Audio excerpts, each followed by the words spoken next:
From his first job flipping burgers at McDonald's and delivering the Washington Post, Craig Willett counts only 1.5 years of his adult life working for someone else. Welcome to the Biz Sherpa podcast with your host, Craig Willett, founder of several multi-million-dollar businesses and trusted advisor to other business owners. He's giving back to help business owners and aspiring entrepreneurs achieve fulfillment, enhance their lives, and create enduring wealth. The Biz Sherpa.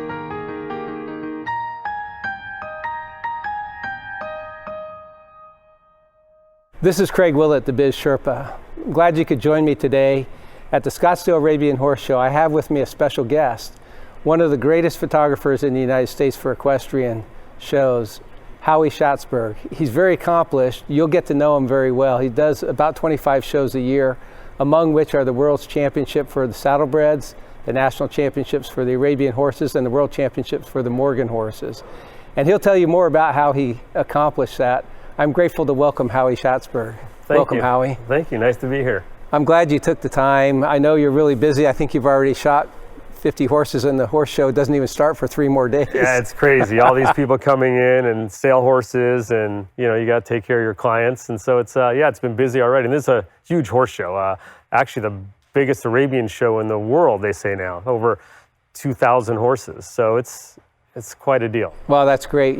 This is how partly we became part of showing horses too in our family because of the Scottsdale Arabian show. My wife she had an Arabian growing up, but then when we moved here, wanted to come to the show and really got back into it after we started a family. So it's quite a deal. It's funny. This show goes back to when I was young, living here in Scottsdale. This was the big deal. And my father did the show at Paradise Park back in the day, and yeah, it's always been quite a deal here. In fact, they say that this show probably brings in more money than the Phoenix Open golf tournament because of how many people come here. So what it brings to the city of Scottsdale economically is incredible. Yeah, when you consider the hotels, the restaurants, and all the other thing, plus all the people that come to the show. This year might be a little different. A little different, although they say I think each horse could bring 4 to 6 people. So you talk 2,000 horses, and so that's a bunch of people, not even counting the public. So I think we'll be okay this year. That's good. Well,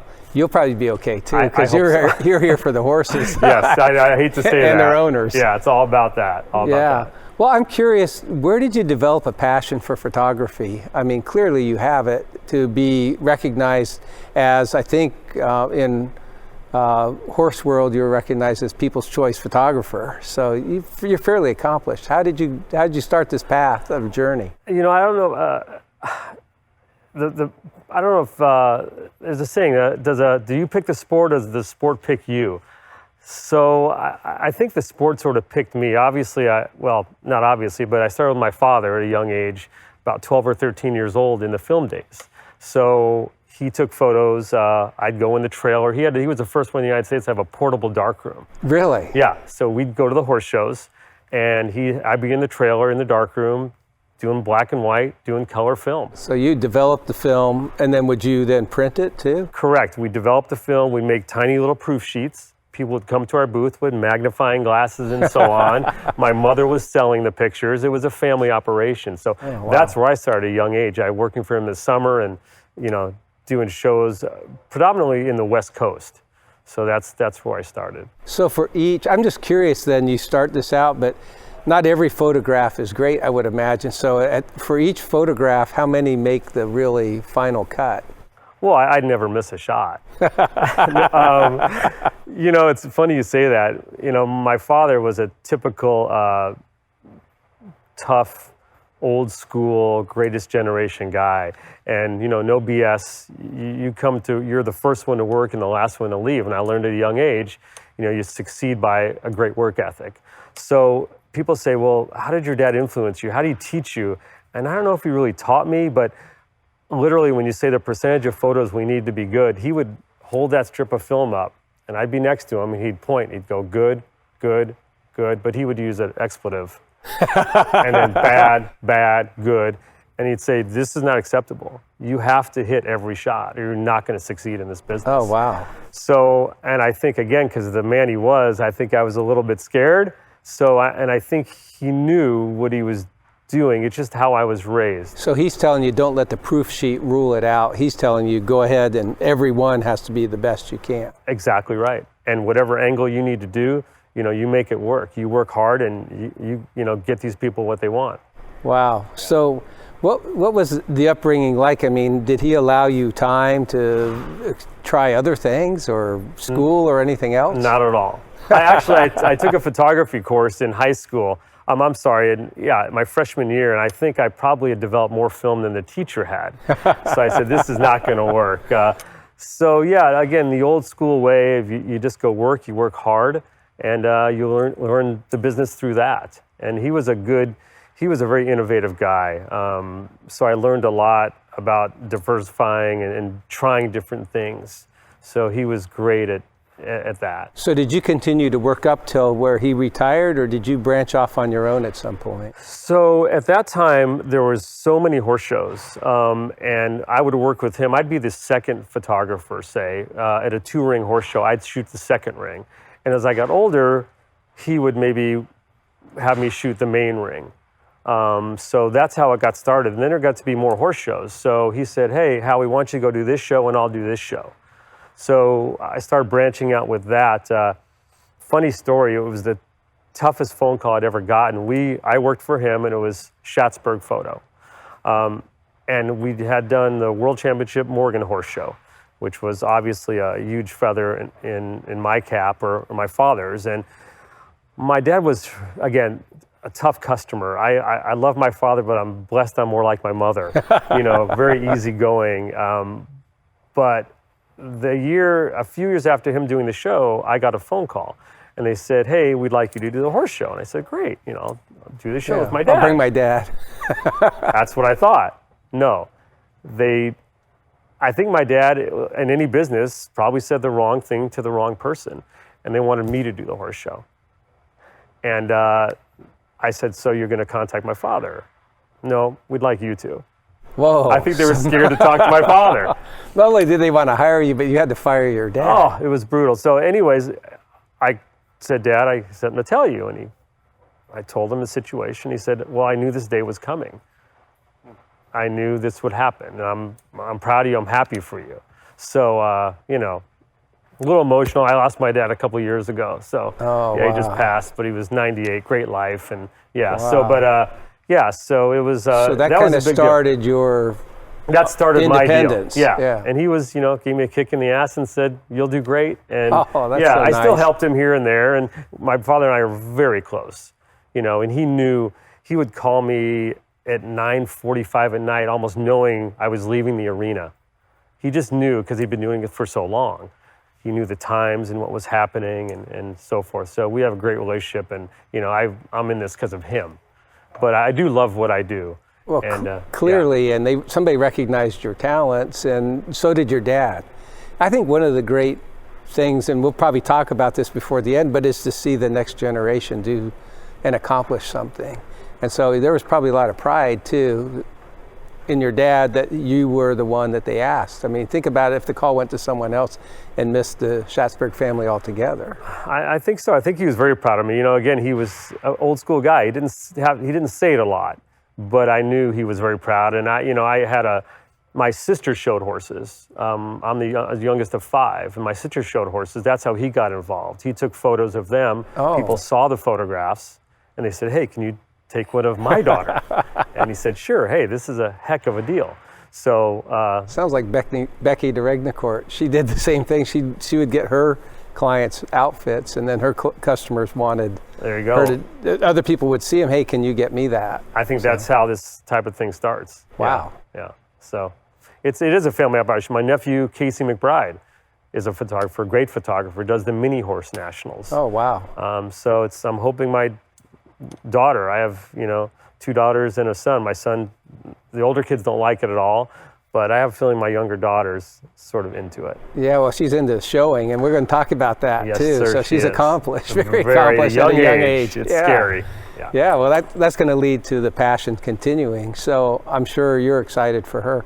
Now, your dad probably had a lot of influence on your education and getting you into the business. Isn't there some story where he took you out of school before you could graduate? Yeah, it's basically, again, I worked with him quite a bit in the summers, and I did miss some school helping him during school year. So again, being who he was, he beat to his own drummer, and he literally, I'll never forget it, I got called to the principal's office. I go, I was a nice Jewish boy. I mean, what would I do wrong? Right. So my father's in the principal's office, and Howie, come have a seat. My dad's there. I had no idea what was going on. And my dad proceeds to talk to the principal and says, this is what I do. I don't know if my son's ever told you, and I'd never talked to the principal. He didn't know, and he said, well, I really feel that my son will have a chance at an incredible life in the business that we do. He's a talented young man. He's smart. He's a real people person, and I'm going to take him out of school. So this was as much a shock to you as it was the principal? Oh, I was speechless. And I was second semester as a junior. What's most kids' dream to be have their parents excuse them for school for the rest of their high school career. I didn't know whether to be happy or I didn't know.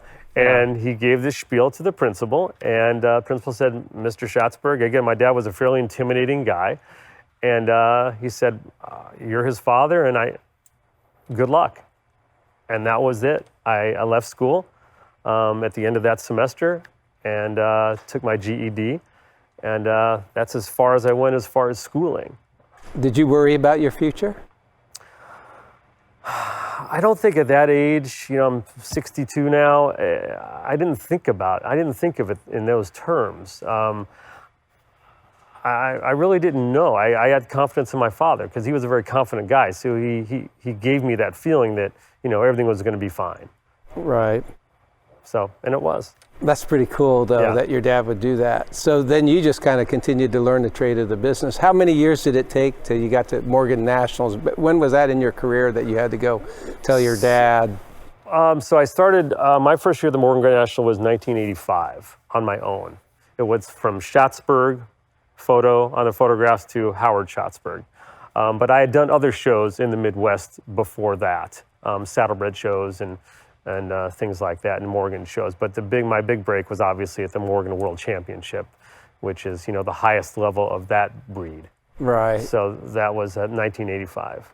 A lot of people would say you need to have a niche market, and some could say equestrian is a niche market, and some people could say a certain breed because horses do different things, sometimes act a little differently and show differently in the different breeds. So you've done Morgans, saddlebreds, and Arabians, and you do them all at the same time. So you're a photographer to all those breeds. How do you do it? And why? Why do you stay with more than one breed? Well, I think, again, my father really told me diversify, again, whether it's especially in business. And when I started, there were open horse shows, which meant a horse show would encompass 5 or 6 different breeds. So I had to learn how to shoot every different breed. And like people or landscape, you have to know, get to know that breed. Arabians are shorter backed, so their angles are different. Saddlebreds are longer necked, so their angles are different. A Western horse, a driving horse, everything's different. So it really made me open my eyes and just, look at the whole picture, no pun intended.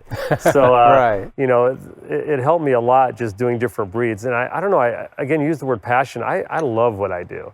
And it's a crazy life. Right. On the road for, I'm sometimes gone for 8 or 9 weeks at a time.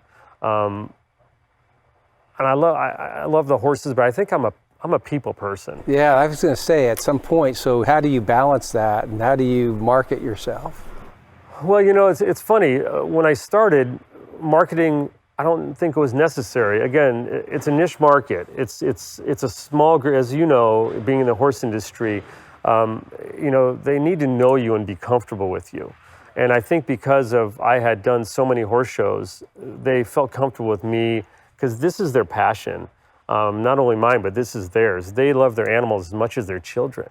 So they need to know that it's someone they can trust. Right. Oh yeah, so they need to trust that person and know that person is sort of in this with them. And I feel like I am. or I definitely am. I've been there and, seen these kids from walk trot kids to now these people have grandchildren. So it's a family deal. You get to know them really well. So I was going to ask you that because I've seen you at some of the shows and you're walking down the lineup while they're waiting to announce the winners, and you seem to be able to have a conversation with most every rider. So how do you remember all these people and develop these relationships? Again, I think because you've seen them from the beginning to the end. As far as a trainer's, I go to farms. I'll see a trainer working, bring a yearling out, and just handling them, and then that yearling is now a 2-year-old, and all of a sudden he's a 3-year-old, and he's showing in the ring, and I just go up to the trainer and say, "Hey, is this the mare that I saw 3 years ago that you were working? I remember her, and yes, this is her." And I go, "Boy, she looks incredible," and and then with people, I see a mother that I took pictures of as a 10-year-old walk trot rider, and now she has a child in the ring, and I'll go up to the kid and say, "Hey, I took pictures of your mother." And she said, "Oh yeah, she told me." And oh, wow. So I don't know if I always remember their name, but I know the story behind it, which is really great to me. Well, I think it means a lot to the people that you'd even recognize them and their horse, their children. Yeah. And when you say you're a people person, and I think that brings out the passion, right? A lot of people say, "Oh, I'm a people person," but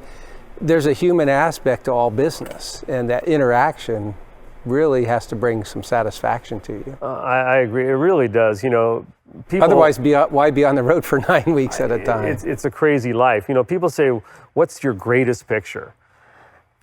And I don't know if I have one. Again, I like the photos that tell a story. I have the greatest picture. It's with me, with my horse. At the World Championship? Yeah. I thought so. I know maybe you'd say that.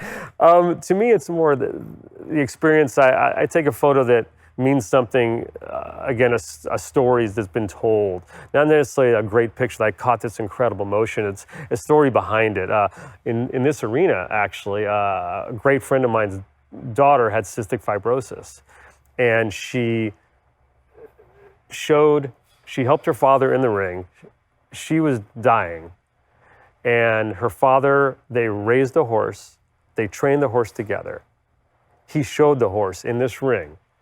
And they won the class. And she hopped in the buggy and rode out of the ring. And she waved her arms like this because everyone was screaming and yelling. Oh, wow. That's one of my favorite pictures of all time, just of this person. The young girl passed away 2 months later. Oh, no. But again, she was a gift from God, an amazing young girl. But those are the type of things I love and I like to catch. Obviously, when you catch a picture like this, you want to get the best picture of the horse. Obviously, that can sell a horse, and it means a lot to the rider and exhibitor. But it sounds sort of morbid, but my favorite, when people call me and they say, "Hey, my horse passed, and your picture is my favorite," that means a lot to me. Not the picture that's going to sell this horse for $200,000, but to know I made someone, the photo they got is the vision they had of their animal that they loved. So right. That's what hits me, the hardest. I love that. That's one of the principles that I try to teach over and over again on this podcast. And in business is there's an emotional currency Huge. To business. And it doesn't matter what someone paid for a photograph or how many you sold. But when someone calls you up and thanks you for capturing a moment or something they love, the reward, you probably go to bed at night going, "Hey, I've served my purpose. I've done well." I completely agree with you. And that's, in this day and age too, with young people with business, it's the digital age, even with photography. But, getting a simple note in the mail means more than anything, or a phone call, or when you go up to someone in the lineup and you say, "Hey, you did great. Look how far you've come." Just like, being president of a company and going up, putting your hand on someone's shoulder and said, "Great job, really proud of you, thank you." It goes a long way. It's giant. Well, and I think that's important because you do it because you care about the people. You're not sitting there saying, "I hope I sell them a photograph when you talk to them." But no, it has nothing to do with it. Right, because people sense the sincerity of that emotional connection. I hope so. Again, I love what I do. And I can tell you because I've watched you for years and years. I'm more of an observer than a participant in this industry. It's my wife's passion, and I compete because she asked me to give it a shot, and I've enjoyed it, and it's been great. But I watched her and supported her for probably 12 years before I got in the reins behind the lines of a horse. You're a competitor. You can see that in your eyes. Yeah. Well, I do like to compete. Yeah. I understand that, and I do appreciate her passion. But I've watched you in the show ring, and I think it's that connection, and that's part of why I invited you today, because I also think you know how to market. I love this Howie shot me. I see it everywhere, and so it's really kind of a nice tagline, a nice promo. How did you come up with it? You know, I just wanted to get into something different. Again, I think that when social media came around, you hear the word branding, and again, this is a small market, but I just wanted to branch out and do a little more. So I just came up with it, and I'm just with the camera lens and so on and so forth, and I just wanted to reach out and have a catchy phrase. So pretty much that was it. That's great. You've also had more innovation too. For instance, this kind of photograph, for those who aren't in the horse industry, you don't get that standing inside an arena. Correct. There's no way to get that kind of angle and that kind of shot. So I think you're the innovator of having someone stand in the outside the ring and take photographs during competition. I think I was. This is the angle I would take, obviously ground level, which old school people say that's the shot, making a horse look bigger and stronger and all that. What happened was I had seen some amateurs or friends take some photos years ago, and they were just taking pictures of their kids and things like that. And I saw that and I go, wow, I think this could work. So actually, because you spent your whole time in the show ring shooting, correct, out toward the audience, not necessarily from the audience toward the correct. show ring. And again, these type of shots. A friend of mine, Shane Shiflett, an accomplished photographer, and I said, hey Shane, could you work for me this week? And he said, yeah, why do you need me? I have 2 people in the ring. I said, no, I want you to try something different. And so I got him in the stands, and we said, let's try this. And it was fantastic. A whole different look. It's a clean look. It's a more intimate look. It's almost like what the spectator sees. Yes. So the view was from the spectator. And so that gave people multiple views. Again, diversifying your business, giving people several looks. At a show like this, I may have 2 or 3 photographers shooting. I'll have a guy shooting a head-on picture, another guy shooting this one coming in, and then I'll be in the ring. So you cover every angle. Yeah. And thanks to the digital age, you can shoot hundreds in a class. As looking at a kiosk, I may have 400 photos in a class. So you're going to sell a picture. Yeah, or 2 or 3, because especially getting the other angles. I like the one from the ground because it makes my horse look big and strong. Correct. But I also like the intimate look where it's maybe over my shoulder, what I see behind the reins standing along the rail outside, right, looking in. Right. It kind of gives a different one. I sold my world's champion horse, and I really love him, but one of my favorite shots is I'll pull it up once in a while. It's just over my shoulder. I can see his head, and I can see me. Wow! And I can see the interaction that we have because I know it. It's what I see. Right. It's why wedding photographers use several different photographers at a wedding. You just want different looks and different feels. So it's worked out well for me. I'm pretty proud of it. Well, that's pretty cool because you do have a passion for it. To invite even potentially your competitor to do it. And not that you can trademark that angle, but it's really neat to add to the perspective. Right. No, it's great. My dad was big on sharing information with other people. I think it's, so I love that anyone who comes up to me, I'm an open book, whatever I need to do to help them out. It's all good, So I remember the first time I got near a horse. My wife introduced me to her horse in her backyard when we were dating. And she said, get on him. I think I had a pair of tennis shoes on. I jumped on him, and he headed straight for the fence. And you married her. I did, and I probably should have thought twice about that. But actually, the interesting thing about that experience is it kind of scared me a little bit. So I think about you in the show ring. How do you handle the rush of 20 to 30 horses in the show ring moving around you, trying to watch? They're reversing, they're coming different directions sometimes. how do you keep your composure to still get the winning, like your dad said, the best photo every time? You can. You're sort of in a zone like any work mode. You're focused on what you need to do. Again, no pun intended. So you're just trying to do your job to the best ability. There's a lot going on in the ring when you have 15 or 20 horses. So you really have to have your head on a swivel. You have to know what's going on. You don't want to be in the way of a judge or a ringmaster, and you want to be conscious of the angles you want to get and the horse you want to shoot. A lot of times the 3 or 4 horses are coming at you, and you want to focus in on one of them, and then all of a sudden you'll look to your right, and there's one coming out from this angle, so you need to do that one. Or a client may want you to get more pictures of that horse, so they request more. So you really have to. Oh, really? Oh, yeah. So you don't pick your favorites in there?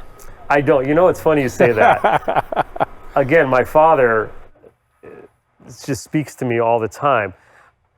If a great horse is coming at me, and then another horse is coming at me that probably won't win, I always focus on that horse, because the great ones, you'll always get a good picture of that horse, but try to get the other horse or the other person that may not necessarily have the world champion or have spent $100,000 on their horse.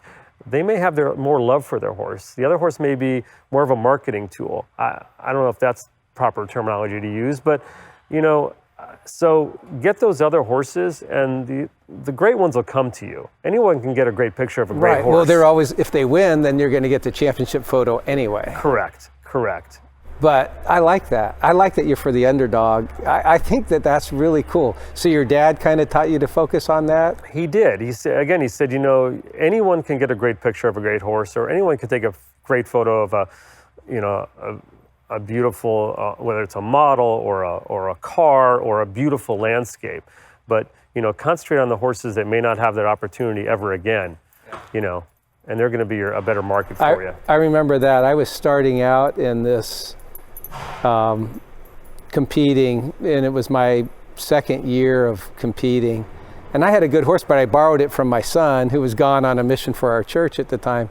And he did really well. He ended up winning the National Open Championship for the Arabians. But I remember I showed him at Scottsdale, and I didn't win. It was in the open class, and I didn't win. But during the week, your partner, who was shooting with you that week, posted on his personal Facebook page a picture of me with that horse several times. That's great. And I said to my wife, she kept showing it to me. I didn't follow it. She said, I think he likes the look of your horse.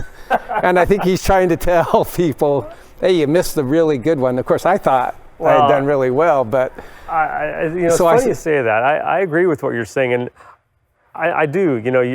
I love a good horse, and I like, again, you show a lot of passion when you drive. You're so focused, and I love that about it. So I do try to do that, help. I don't know about the underdog, but just show people and their horse connected and show a lot of passion for that. And I like to get that out on social media.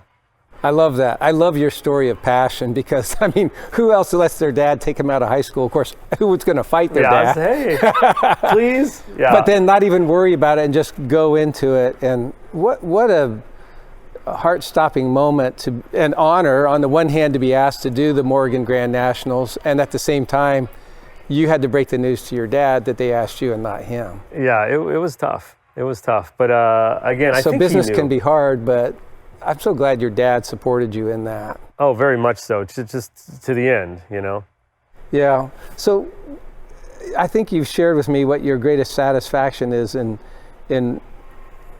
business, but I really can't let people on the podcast without asking what their greatest failure is. Wow. Well, and what did they learn from it? I can tell you my greatest failure, but I'll start by saying I am so tough on myself. I'll come in the ring, I'll come outside the ring, talk to my wife, and I say, man, I just didn't feel good today. I'm just not catching it, and I'll look at this photo and say, I could have taken this, a hair later. It would have been better if my angle would have been more from front. So I'm really hard on myself. Easily my greatest failure.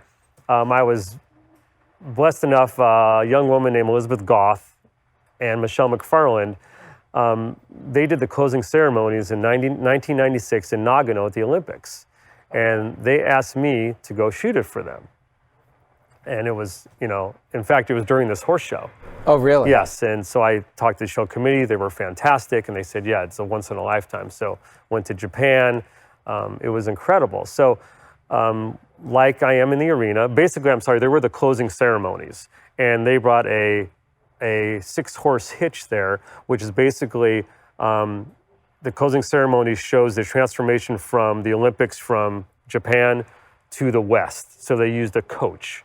Spotted saddlebreds. It was a gorgeous picture. So I go there, I'm solid, take pictures of the horses, no problem. I have my camera, and closing ceremonies, hundreds of people in a huge stadium, and I have my camera, and it's dark, fireworks, lights, and if you've ever seen they use carts to push the cameramen around when they're doing work. Oh, okay. Well, basically, I take lots of photos about a third of the way in, and this guy with NBC basically clips me. And I fall down, my camera goes sprawling down, and I'm looking at my camera on the ground, broken lens, and that was it. So my failure was not being prepared. You see these guys at these events with 4 or 5 cameras on them. I had never done that. I wondered why they do that. That's why. Whether it's an elephant, you're going to get stomped on, I don't know, but I wasn't prepared. And luckily, I ran over to another guy I had met there, and about 20 minutes later, he gave me another lens. I put it on, but I missed the shot. And I had this shot planned. It was going to be the shot. I got some shots, and they were okay. But I wasn't prepared, and I'm telling you what, from that day on, whether it's getting ready to shoot a horse, getting ready for a setup, drives my wife crazy. I won't miss a thing. And so preparation, whether it's getting ready to start your business or running your business or actually doing the job, just be prepared. There's never enough time. You can't prepare enough. I think that's a great lesson because you never know what you're going to encounter. True. And so you have to start thinking about all the different possibilities. Right. That's pretty cool. Now, I also wonder, how do you, if you're gone for 9 weeks on the road, how do you continue to market and sell your photographs? I mean, I know you show them at the show, but I think a lot of people are so busy at shows, they get home and then they start looking back and decide what they want. So how do you continue to stay in front of your customers? Well, I think it's just the old saying, there's no I in team. I have a great team. My wife's incredible. Megan does do a good job. She's amazing. When I've asked her about which photograph, she'll say, wait till Howie comes back. He'll tell you which one's the better. Well, So you have the eye, but she knows what to do. This is true. I just have a lot of good help. But again, I've been doing this so long. I like to have everything. I'm a predictable person. So I just know, when you go from this town, we have to have these pictures out, contact this publication, know where you're going to be set up. So I guess to answer that question, just have a plan, just have a plan that way. Yeah, that's great. Now, the other thing that you have a passion, but I've noticed that you have a daughter, Jacqueline, that has a passion. She's getting recognized as 10 and under. She's quite accomplished in several different breeds. So what is the future for the Schatzberg family? It's a great question. I want to get her to start taking photos, and she actually does. And really? She has a good eye already. I don't know if So this is innate? You can't teach this, can you? Is it a God-given thing? Is it an innate thing? I don't know what it is, but she has a ton of passion, and she already knows breeding of horses. She knows so many, and she has a great eye for photography, but I think maybe because being raised in the industry, again, it's almost like, take your kid to work day, every day for her. So isn't she lucky? I don't know if it's luck or not, but she'll help me set up. She critiques my photos. Wow. Oh yeah, big time. She got that from her mother, I think. But, so yeah, she has a lot of passion for it. And I think because when you live it and you see the passion these people have for showing their horses, and hopefully she sees it from me, that you have to love what you do and work hard at it. So I think she gets that from us. But my wife is an accomplished horsewoman. She managed a big farm in New England. She was a great rider in her own right. But yeah, our daughter's done some amazing things this year. We never planned it. Again, because the horse community is such a giving community, she was able to ride. We leased a couple horses. Yeah, I think I'd found out she's the only walk trot rider in history to ever win world championships in three breeds. breeds. Yeah, that's an accomplishment. Very much, and that's again work ethic for her. She works hard. She goes to the barn every day. She does it at home. She wakes up in the morning. Right, but nobody wants to work that much unless they have a passion for it. We all know that. I think you're right. I think she does love it. Like, she'll go out and clean the horses' stalls, and she checks on them. And yeah, I don't know. I think you asked the question at the beginning of our episode, do you pick the sport or does the sport pick you? And we could change that to business. Do you pick the business or does the business pick you? Right. And I believe that we have God-given talents. And I think it's behooving to us as part of the human family to figure out what those are. I agree. And then share those talents with others to make their lives better. And it's got to be fulfilling. I'm sure to you, like your dad, maybe this changes your perspective a little bit. Your dad saw the passion in you and gave you the opportunity, and you see the passion in your daughter, and now you're giving her the opportunity. So it's going generation to generation. Yeah. I think that's pretty amazing. Well, thank you. Yeah, I'm really proud of it. And again, people say, when are you going to retire? I said, I'm not. When I can't bend over in the ring anymore is when I'm going to, but I love what I do. Yeah, but then you can stay on the side. I'll sit in the stands, yeah. I mean, I love seeing the stories of these people and how hard these people work. That's why I think I want to get the best picture, for them, and they can show their kids or show their, relatives, whoever that may be. So, it's definitely a full circle deal with my family and these people. Again, it's a family deal. Right, and I think it's interesting because your work lives on forever, right? I mean, a picture speaks 1,000 words, and if it captures a moment in someone's life that means something to them, that passion is going to portray to everyone they show that photograph to. You hope so. I mean, I know so. I've experienced it because people ask, what do you do when I tell them I compete with horses? And you try to explain it, but if they're not familiar with it, I just show them a photo or a video clip, but the photos I show, they're looking at it, blowing it up to make sure I'm the one that's driving. That's you? Yeah, that's really you. Oh, there's no doubt. I mean, but it really captures a moment in time, a moment of bonding with the horse, with the human, and the passion that's there. Right. Yeah, it's history.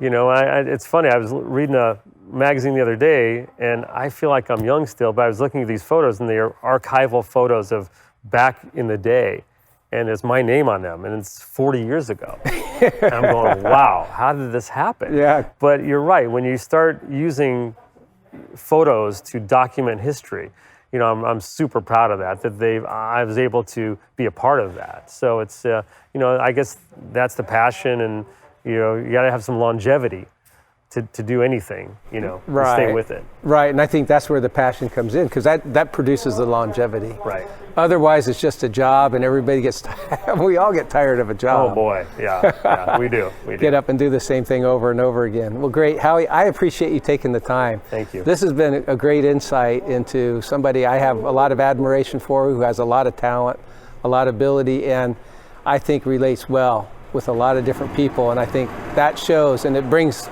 you great success. Thank you. I appreciate having me. Great. Thanks for being here today. This is Craig Willett, the Biz Sherpa. Thanks for joining us today. I'm grateful that Howie Schatzberg would agree to spend some time out of his busy week or 2 weeks here at Scottsdale show to share his insights, and I hope that you find him as inspirational as I do. Thanks for joining us.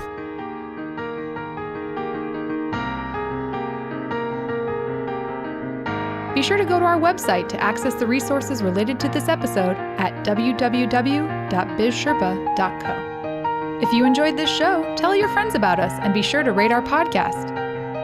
Craig would like to hear from you, so share your thoughts in the Facebook community at bizsherpa.co. Follow us on Twitter at bizsherpa_co and on Instagram at bizsherpa.co.